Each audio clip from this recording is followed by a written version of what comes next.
Lo que venimos a tratar de contestar en esta oportunidad, que va a ser una exposición que voy a tratar que sea como un proceso, en este caso particular como el proceso de elaborar una receta, ¿no? Entonces, ahora esta es la pregunta, ¿no? ¿Cuándo ir a la oficina se convierte en un acto hostil? La respuesta es que sí. Ir a la oficina puede ser un acto hostil en un supuesto particular, pero que abarca a muchos trabajadores el día de hoy. ¿Qué nombre le podemos poner a esta situación? Estamos tratando de elaborar uno y hemos escogido que debe ser acto de presencia hostil.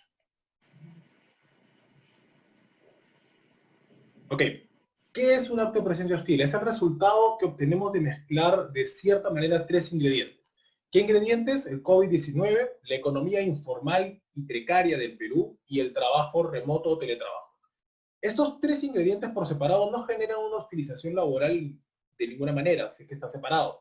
Pero los tres combinados de una manera especial termina generando un acto de hostilidad laboral.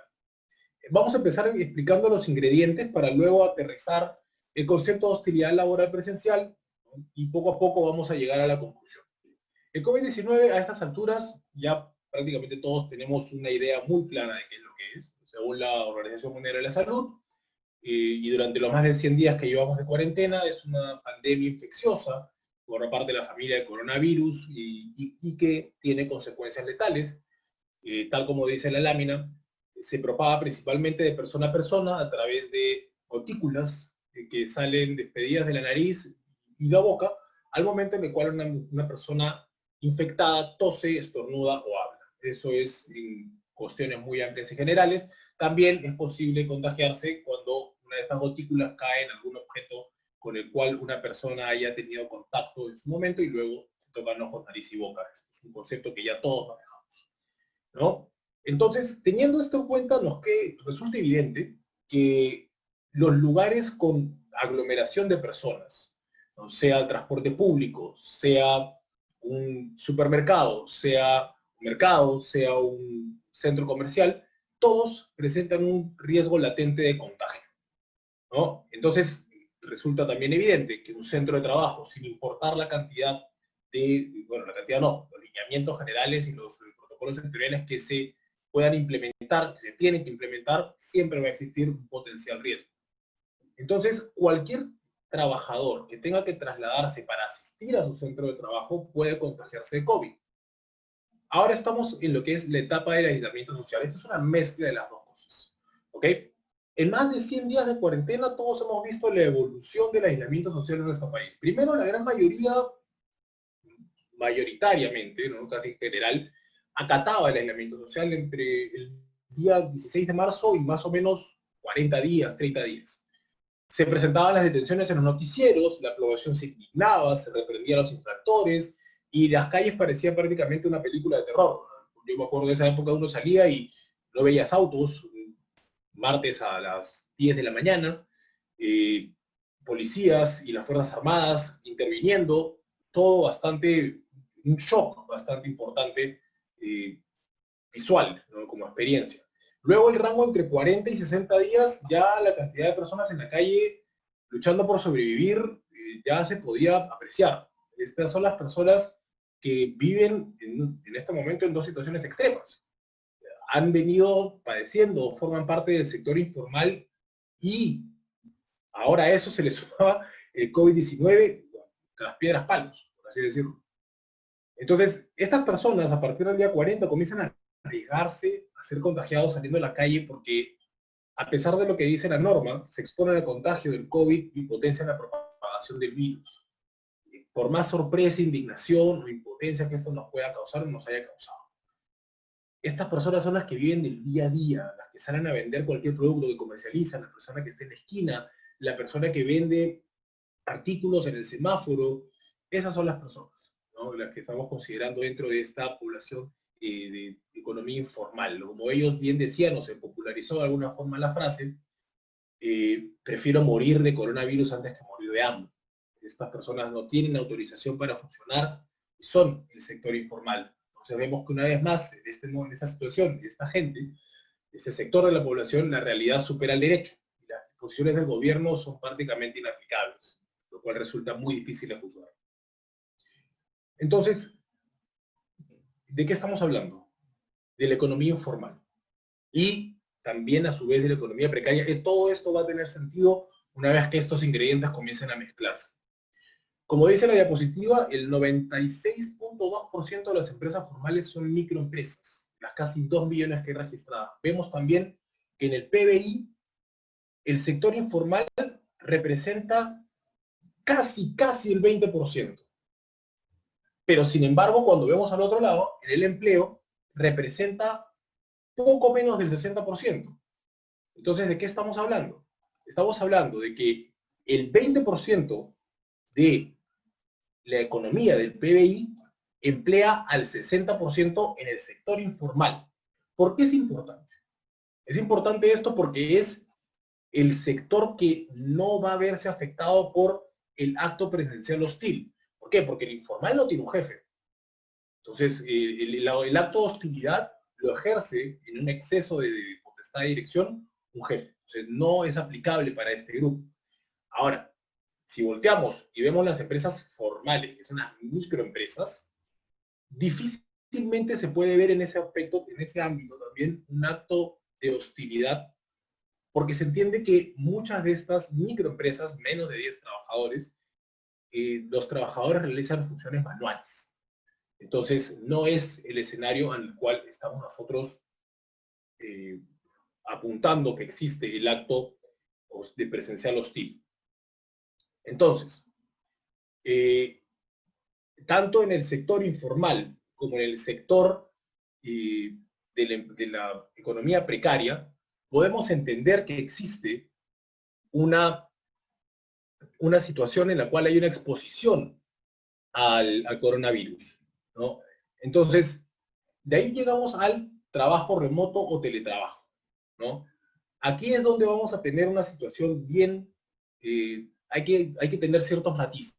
¿Cuál es la diferencia entre trabajo remoto y teletrabajo? Bueno, primero hay que entender que existe una diferencia entre ambos, ¿no? El trabajo remoto que conocemos es una versión del teletrabajo, ¿no? ¿Por qué? Porque el teletrabajo ya existía antes, ¿no? Viene regulado desde hace varios años por la ley 30036 y un correspondiente reglamento. El trabajo remoto es una versión, es lo que se tuvo que inventar para poder cumplir de manera complementaria las disposiciones del aislamiento social para las personas a las cuales le aplicaba la posibilidad de seguir trabajando pero sin concurrir presencialmente, sea para las empresas que fungían labores esenciales, ¿no?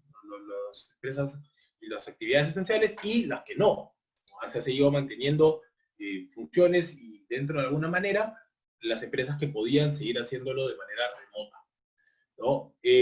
Otra diferencia entre trabajo remoto y teletrabajo, como está en el cuadro, ¿no? Es que la cuestión que viene vinculada con la seguridad y salud, por un lado, el teletrabajo es viable, o sea, es entendible, es exigible al empleador que haya una supervisión de los estándares mínimos. Por el otro lado, en el trabajo remoto, simplemente una información de cuáles eran las medidas que tenían que atenderse o tener algún tipo de contemplación.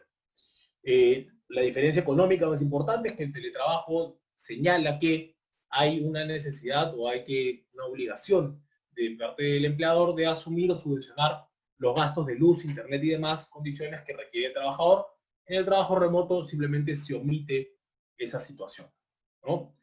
Y finalmente, en cuanto a lo que es la presencia, ¿no? El teletrabajo, como viene de una situación pre-COVID, contempla la presencia del trabajador en ciertos momentos para hacer algunas coordinaciones. En el trabajo remoto no hay esa disposición porque se entiende que es una versión ad hoc para lo que viene siendo el aislamiento social y el COVID-19. Ahora, como ya mencioné, existe una reglamentación y hay un matiz, un pequeño detalle ahí en cuanto a lo que es el sector público, porque el sector público ya dispuso, por su lado, que le va a dar prioridad hasta fin de este año al trabajo remoto. En el sector privado todavía no hay una disposición que sea de esa naturaleza, ¿no? Pero a pesar de eso, ya veremos más adelante que incluso en ese escenario existe autoridades y jefes del sector público que están requiriendo la presencia de trabajadores que no hay necesidad que vayan al centro de trabajo. Ahora, acá hay una situación que tenemos que es pre-COVID y post-COVID, ¿no? El teletrabajo, porque tenemos que entender que el trabajo remoto es una situación que tiene una fecha de caducidad. Va a culminar el día 8 de septiembre. Y después de eso, salvo para el sector público, no hay una disposición normativa. Habrán empresas que dispondrán, pero normativamente no hay. Entonces tendríamos que regresar al teletrabajo. El teletrabajo tiene una norma. Lo que hay ahora es una intención, un proyecto de ley 5048-2020, ¿no? Que propone volver a armar el teletrabajo, lo cual, a mi humilde opinión, es innecesario, ¿no? Le era más útil o más eficiente hacer pequeños ajustes. Este proyecto de ley tiene algunos matices interesantes. En mi opinión, 3 cosas para poder señalar. Lo bueno es que el proyecto de ley refuerza el derecho de desconexión, que en la ley de teletrabajo simplemente estaba mencionado una expresión abierta y general sobre lo que es la conciliación entre la vida personal y laboral. Eso es lo bueno. Lo malo es que este proyecto de ley elimina por completo la compensación al trabajador por aportar los medios y herramientas para la ejecución del teletrabajo. Es decir, si el trabajador pone la laptop, paga el internet, tiene más consumo de luz, más consumo de agua, más consumo de víveres, el trabajador no tiene ningún tipo de, el empleador no asume ningún gasto, ningún costo al respecto. Y bueno, lo feo es que se dispone en este proyecto de ley, como está hasta ahora planteado, la obligación de registrar los contratos de teletrabajo ante la autoridad administrativa, lo cual no tiene ningún tipo de finalidad, no genera ningún valor adicional. Ahora, ¿por qué tenemos que considerar estos 3 ingredientes, ¿no? Hay razones para cada uno. El primer ingrediente del COVID lo tenemos que considerar porque es responsable directo de más de 1000 normas. Uno entra al peruano y hay un paquete que dice normas COVID, ya son más de 1000, ¿no? Segundo, porque es el agente que da origen a medidas sanitarias, económicas, laborales, restricción de tránsito, etc. Dentro de las normas que nos gobiernan, tienen más injerencia en la población en general, ¿no? Está el decreto de urgencia 026-2020, que nos dispone el trabajo remoto, habla de grupo de riesgo, habla de la licencia con goce de haber, el decreto de urgencia 38-2020, la suspensión perfecta de labores, con todas sus bemoles, aunque cada vez es más difícil aplicarlo y su efectividad se reduce. El decreto legislativo 1499, que tiene una incidencia en los trabajadores con familiares dentro del grupo de riesgo, también habla de seguridad y salud en el trabajo, y bueno, la resolución ministerial 239-2020 MINSA, que nos da los lineamientos generales y los protocolos sectoriales. Eso es la razón por la que el ingrediente COVID es importante.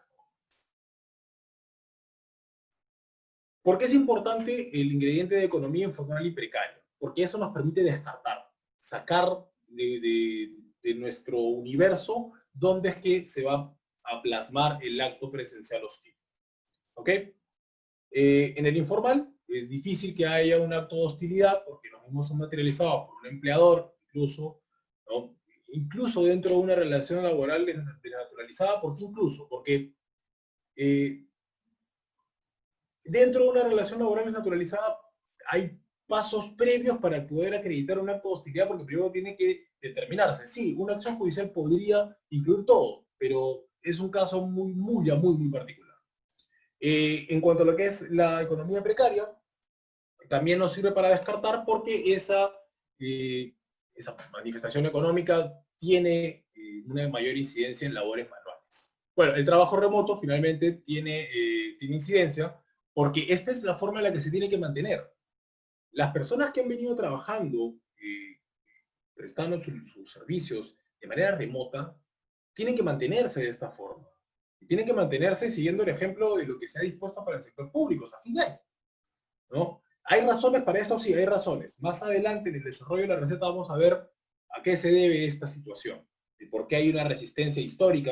Por eso es que la ley de teletrabajo era prácticamente, era letra muerta porque nadie la aplicaba, nadie la incorporaba. Y porque, bueno, es eso, ¿no? Los trabajadores que vienen trabajando en remoto no existe una razón suficiente para exigirles una presencia constante de día a día, de las 8 horas, los 5 días de la semana. Bueno, entonces tenemos los tres ingredientes. Entonces la gran pregunta es, ¿cómo llegamos a un acto presencial hostil? Aquí es donde ya vamos a pasar a lo que viene a ser la elaboración. Es decir, tenemos nuestros ingredientes y empezamos a cocinar. ¿Y qué vamos a utilizar para cocinar? Las normas que tenemos que nos permite llegar a la conclusión. En términos generales, la Ley de Productividad y Competitividad Laboral, tenemos también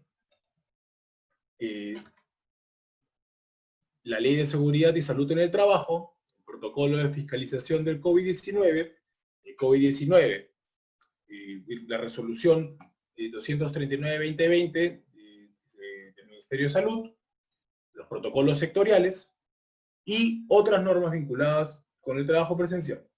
Eso es, con eso vamos a comenzar a elaborar nuestra receta. Entonces tenemos la Ley de Productividad y Competitividad Laboral. A ver, aquí tenemos el artículo que nos abre la puerta a este acto hostil de presencia.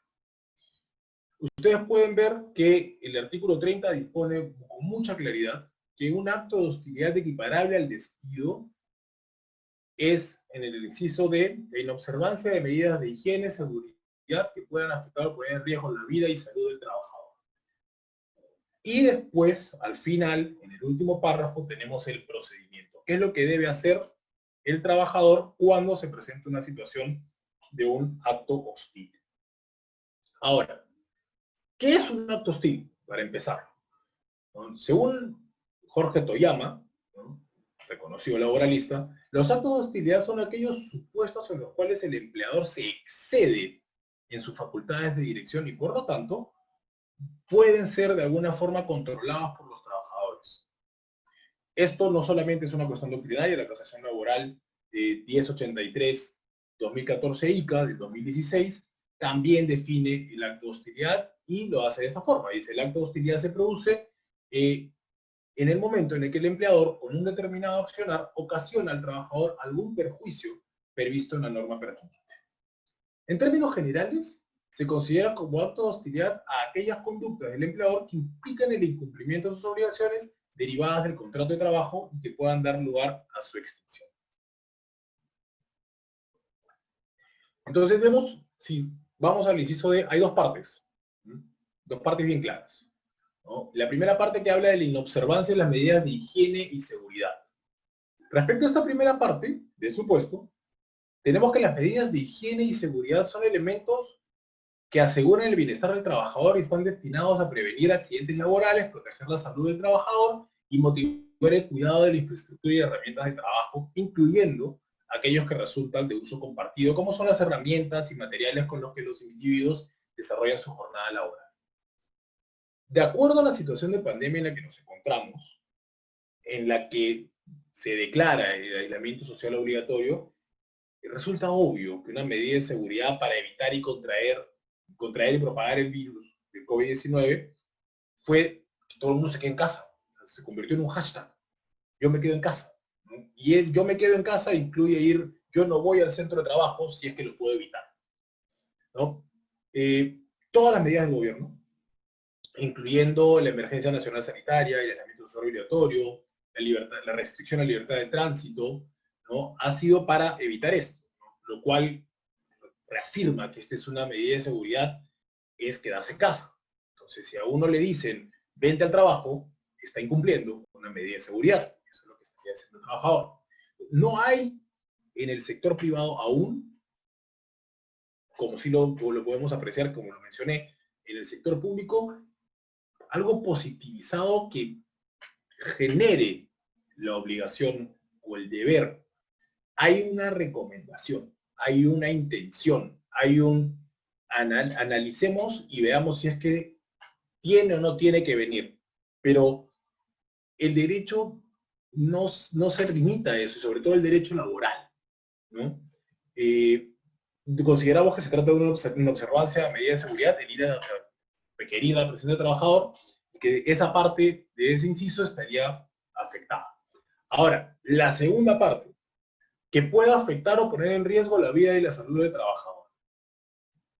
La inobservancia de la medida de seguridad y de higiene, la orden de ir a trabajar cuando no es estrictamente necesario, expone al trabajador. Si bien es cierto, las incidencias o las fatalidades ya van por un número alto, estamos arriba de 7.000, si no me equivoco, no solamente es eso, es el padecimiento, la angustia, cuando uno es asintomático no, pero cuando presenta síntomas de la hospitalización, ¿no? Los costos de hospitalización, incluso si hay seguro, hay un costo de por medio, las secuelas no son conocidas, entonces hay una afectación a la salud, ¿no? Más aún de que no se sabe si es que uno se puede volver a contagiar, no está determinado cuánto, no es como una viruela, una varicela que la tiene uno una vez o paperas y ya está. No lo sabemos, no sabemos si uno puede volverse a contagiar, ¿no? Y cuánto tiempo dura la resistencia al contagio. Entonces,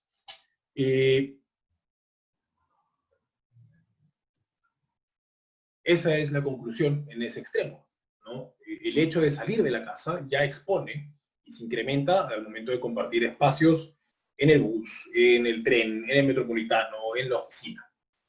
Y ese último artículo, el artículo, en la última parte, tiene el procedimiento previo, ¿no? Entonces acá las cosas son bien simples. Un trabajador que sienta que está siendo hostilizado porque se le obliga a ir a trabajar, presenta una carta de cese de hostilidad, el empleador evaluará esa carta y te hay dos opciones. Uno, o dice, aquí no hay hostilidad, venga a trabajar, si no viene a trabajar, usted está despedido con causa justa, lo cual generaría un despido indirecto, o el empleador enmienda su actuar y se dispone el trabajo remoto, posteriormente el teletrabajo hasta donde corresponda, o sea coherente.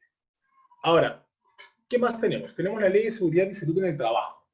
Aquí hay tres principios claves en esta situación, que se le traslada al trabajador.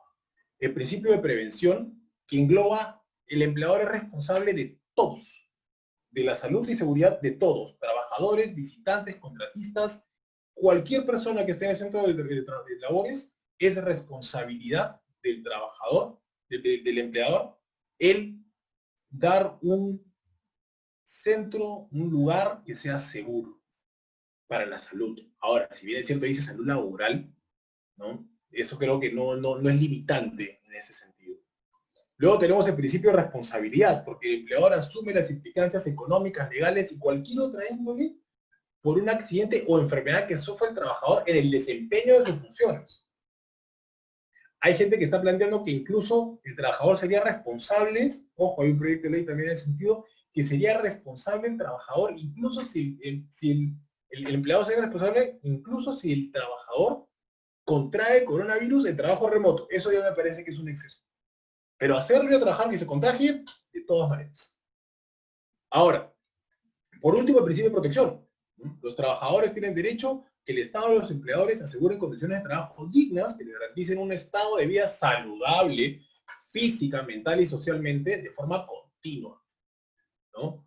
Que el trabajo se desarrolle en un ambiente seguro y saludable. Simplemente estamos sumando argumentos para poder generar nuestro acto de hostilidad. Ahora, ¿qué más? Siguiente lámina, por favor. El protocolo de fiscalización COVID-19 del SUNAFIL. Esta pregunta es muy interesante y está dentro de lo que se plantea para el momento de fiscalizar una empresa que ha presentado su plan COVID y que está operando, ¿no?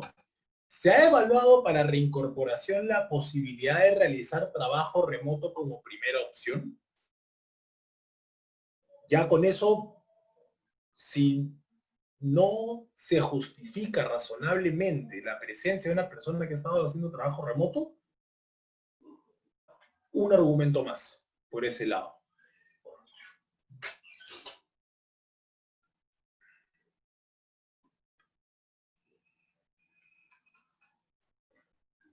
Luego tenemos,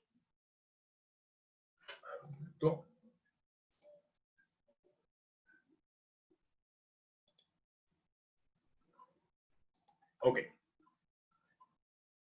avanzando tenemos la resolución 239-2020, ¿no? Y los protocolos sectoriales. En buena cuenta, los lineamientos generales son los que marcan la pauta, ¿no? Los protocolos sectoriales hacen mayor incidencia, tienen situaciones especiales, pero los lineamientos generales es el punto de partida de todo, ¿no? Y los protocolos sectoriales ven pesca, ven transporte, ven agricultura, todos los sectores económicos tienen sus indicaciones especiales, ¿no? Ahora, paso por paso, el 239, ya más o menos todo el mundo maneja esto, ¿no? Hay que generar el plan COVID, hay que enviarlo al comité, el comité lo aprueba, se registra ya no ante el MISA, ahora ante el Instituto Nacional de Salud, ¿no? Con eso ya se supone que Sonafil puede entrar, y a su salud también puede entrar a fiscalizar si es que se hizo o no se hizo. Ahora, los lineamientos, bien claritos en el 239-2020, ¿no? Primero, limpieza y desinfección, ambientes, muebles, herramientas, equipos, útiles, escritorio, todo. Hay que poner cómo se va a hacer, la frecuencia, la manera, ¿no? Las medidas de protección, equipos de protección personal, capacitación del personal de limpieza y capacitación también para los trabajadores, ¿no? El elemento 2, evaluación de salud, la diferencia entre retorno y reincorporación, que no es lo mismo, y todos estos gastos asumidos por el empleador, ¿no? Pruebas rápidas, pruebas moleculares, hay que establecer cuál es la exposición del riesgo, tenemos riesgo bajo, medio, alto, muy alto, solamente para lo que es riesgo bajo, las pruebas moleculares y las rápidas son optativas, para los demás son obligatorias, ¿no? Esta parte es la parte, lo que es medidas de protección y control de salud, es la parte más onerosa, ¿no? Lo que tiene que asumir. O afortunadamente ya las pruebas COVID moleculares ya se han desarrollado a nivel nacional, eso debería bajar bastante el precio de las pruebas que estaban, las rápidas me parece que estaban en 160 y las moleculares el doble. Entonces, si tenemos una empresa de 100 trabajadores ya es un gasto importante, ¿no? Luego, lineamiento 3, lavado y desinfección de manos, ¿no? Es el empleador otra vez el que tiene que asegurar que hayan puestos de lavado, jabón, papel, toalla, agua potable, ¿no? E indicaciones claras, campañas, lineamiento 4, la campaña de sensibilización, se informa sobre el COVID, se repite, se reitera, lávense las manos, cúbranse, no tocarse el rostro, uso de mascarillas obligatorio, comunicación de síntomas, la prevención colectiva, los ambientes ventilados, no aire acondicionado, 1 metro de distancia, ¿no? Entonces todo esto nos va a permitir el establecer, ¿no? Este es el marco, ¿no? Yo necesito exponerme a todo esto, o sea, esto es para las personas que no pueden, o sea, un operador de máquina, una persona que tiene que hacer labores manuales, un almacenero, esa persona no hay alternativa, el que viene trabajando de forma remota y hace, por ejemplo, el equipo de marketing, ¿para qué tiene que ir al equipo de marketing? ¿Qué necesidad hay? Personal de gestión, que puede hacerlo de forma remota, que viene haciéndolo con reuniones de Zoom, que tiene sus seguimientos, que tiene sus objetivos. Luego, medidas de protección personal, los EPPs, se asume el gasto, ya lo vimos más arriba. La vigilancia de la salud del trabajador, temperatura, ingreso, salida, evaluación médica, si la temperatura es mayor de 38, ¿no? Y lo que ya más o menos todos de alguna forma conocemos. Otras normas, ¿no? Tenemos el trabajo remoto, que está en el 17 del decreto de urgencia 26-2020, donde se faculta a los trabajadores, los empleadores del sector público y del sector privado a implementar trabajo remoto por la emergencia de salud nacional hasta el 7 de septiembre, la licencia con goce, el mismo decreto de urgencia, el artículo 22, ¿no? Cuando la naturaleza de labores no sea compatible, ¿no?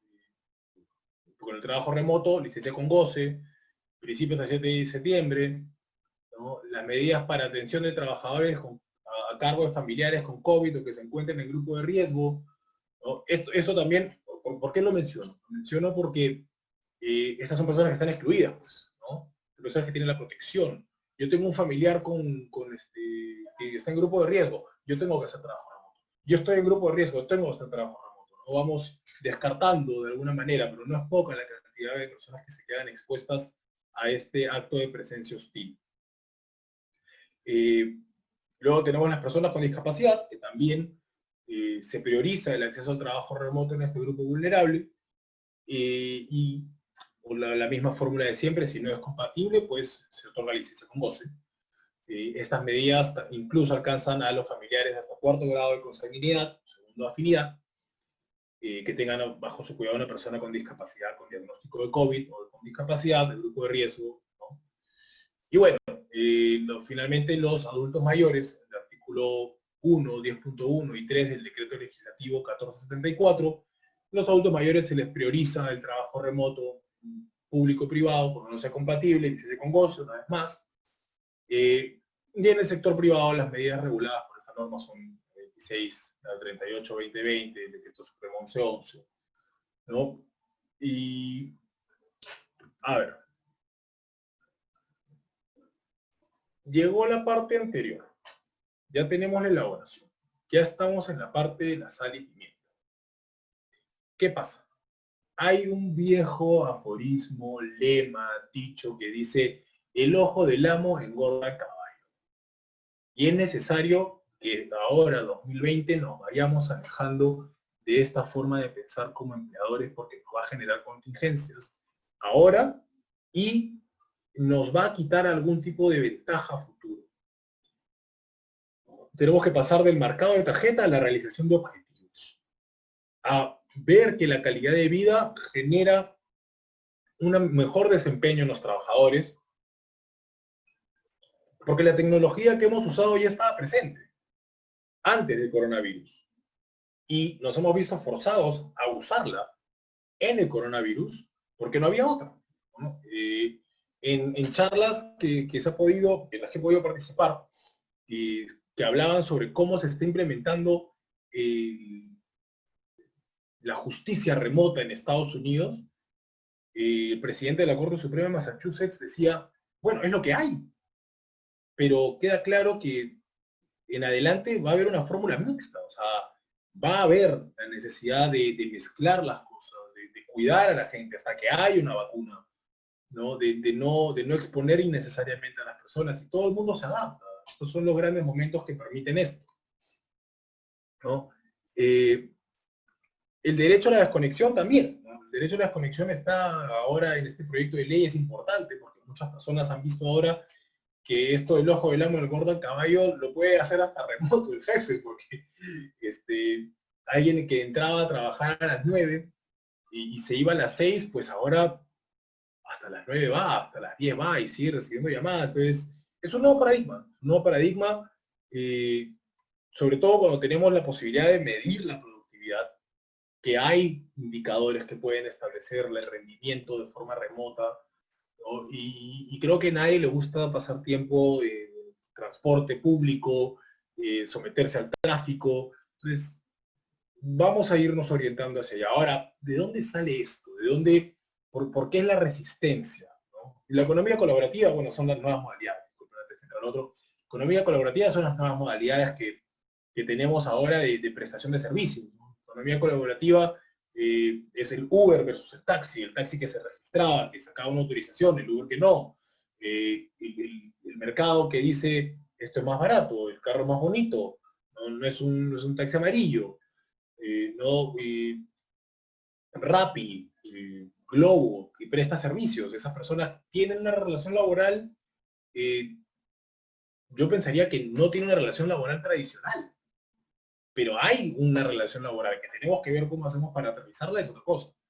Pero regresemos a lo que es esta obsesión de los empleadores por la presencia física de los trabajadores que se tiene que superar y que no puede ser que se les exija a los trabajadores recuperarse porque sería un acto hostil de presencia. Hay primero un problema generacional, ¿no? Personas que todavía lideran las organizaciones son en su mayoría generación X, ¿no? Algunos todavía baby movers y generación Y. Estamos hablando entre 35 y 62 años de edad. y están acostumbrados a interactuar en el sitio de trabajo, están acostumbrados a ir, preguntar, consultar, que estén a la mano, que la gente esté dispuesta. Y evidentemente temen que con la implementación del trabajo, del teletrabajo, estos esquemas a los que están acostumbrados aíslen al trabajador y la productividad baja, que no tenga la posibilidad de poder fiscalizar, controlar, ¿no? De tocar la puerta a ver qué estamos haciendo, en qué andamos, ¿no? Luego tenemos una falta de una cultura de liderazgo a distancia, ¿no? Es la ausencia de líderes que estén dispuestos a dirigir de forma responsable y organizada, y esto representa una barrera adicional para los trabajadores, porque sienten que los jefes que optan por el teletrabajo no tienen un sentido de pertenencia que el resto de la organización. La gran excusa antes era que no existen plataformas adecuadas, pues ahí estaban y se han desarrollado, y tenemos ahora el Zoom, que sirve para hacer reuniones de coordinación. Hay otras plataformas de seguimiento, hay aplicaciones, ¿no? El cambio es lo que cuesta, la resistencia al cambio es lo que preocupa, lo que impide que se implementen este tipo de modalidades de trabajo que ya se ha demostrado que pueden funcionar, solamente hay que querer, no solamente es poder, sino también querer, ¿no? Y tenemos también el no tener pertenencia por la empresa. Los empleadores siguen sintiendo que los trabajadores que estén en teletrabajo no comparten la visión, los valores, la camiseta, el equipo de organización, ¿no? Y que eso supuestamente afectaría la motivación y la cultura organizacional. Y por último, bueno, lo que es no contar con espacios físicos óptimos, ¿no? El empleador tiene la preocupación que el trabajador esté tirado en su cama, que no haya un espacio físico que se sienta como oficina y que eso afecte el rendimiento y productividad del trabajador. En verdad, cuando lo hacemos por objetivo, lo que importa es que se genere su momento. No importa si es que se hace en un Starbucks, en un coworking, en la sala, en la cama, en el escritorio, lo que importa es que suceda. Entonces, tenemos acá una pequeña manifestación que sigue la misma voz de lo que estamos exponiendo, ¿no? El sindicato del Poder Judicial ya marcó una línea diciendo que si el magistrado lo presiona para ir a trabajar, que le avise. ¿Por qué? Porque lo consideran un acto hostil en el sector público. Hay muchas voces en muchos ministerios de analistas, en el Ministerio de Economía, y en diferentes entidades que dicen, ¿yo para qué voy? Si puedo hacer todo en remoto, si mi función es analizar data que puedo entrar en la nube, y que han sido expuestos, ¿no? Y acá tenemos las conclusiones, que podríamos decir que es el emplatado, ¿no? Las conclusiones es que es evidente que el hecho que un empleador ordene a un trabajador el asistir al centro de trabajo, cuando esta prestación puede ser realizada de manera remota, califica dentro del supuesto de hostilidad de equiparar al despido por inobservancia de medidas de higiene y seguridad que pueda afectar o poner en riesgo la vida y la salud del trabajador. Es decir, el artículo 30 de la Ley de Productividad y Competitividad Laboral, ¿no? ¿Por qué? Porque estamos dentro de una pandemia que estamos viviendo todos, ¿no? Entonces, la limitación de la obligatoriedad del trabajo remoto solo a los trabajadores que se encuentran dentro del grupo de riesgo, a los familiares que tengan una persona que esté dentro del grupo de riesgo, a las personas con discapacidad, a las personas mayores. La priorización para los que tuvieron o estuvieron enfermos de COVID-19 deja una gran cantidad de personas expuestas a que el empleador, por esta cultura de la necesidad de tener físicamente presente al trabajador, incurre en un acto hostil. ¿Ok? Por ejemplo, el equipo de marketing que lo había establecido, ¿no? Vemos que hay un vacío que expone a estos grupos de trabajadores, y no solamente esa es la consecuencia, porque eso es del lado del trabajador, ¿no? Pero del lado, ¿qué es lo que puede hacer el trabajador? Pues inicia el proceso de hostilidad, la carta, luego de la carta la respuesta, ante la respuesta se considera despedido, inicia el proceso judicial, convoca la SUNAFIL, ¿no? A ver si es que eso, si tiene algún tipo de repercusión, ¿no? El convocar a la SUNAFIL para este caso, ¿no? Como una materia de negociación. ¿Qué puede hacer el empleador? El empleador lo que tiene que hacer es superar. Superar cuando corresponde que un trabajador se mantenga en remoto, mantenerlo en remoto. Reuniones de coordinación todavía las podemos hacer vía plataformas como Zoom. Seguimientos se pueden hacer. Es una cuestión de orden y adaptación. Por lo menos hasta el 7 de septiembre. Si no se extiende el estado de emergencia sanitario, más allá del 7 de septiembre no sabemos todavía, pero si no se extiende, por lo menos hasta ahí. Por lo menos. Si se extiende, pues mientras dure. Y las contingencias que enfrenta un empleador son, a empezar, la denuncia a SUNAFIL. Ya vimos que hay una pregunta que va directo a este asunto, ¿no? Luego la demanda de indemnización por daños y perjuicios, porque si se contagia el trabajador, ojo, si se contagia el trabajador,